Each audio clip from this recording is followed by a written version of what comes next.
ang ating mga legal researchers sa Malacanang pag-aralan mabuti ang Rome Statute. Dahil meron pong pananagutan ang kahit sinong policeman or alagad ng batas na magsisilbi ng warrant arrest na galing sa ICC ngayong hindi na tayo miyembro dahil nakasalagay po sa ating saligang batas.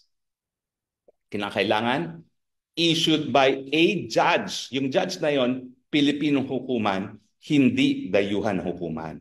Kaya nga, ang sinasabi ni Presidente Duterte, mamamatay muna ako bago ko haharap sa mga dayuhang mga maestrado.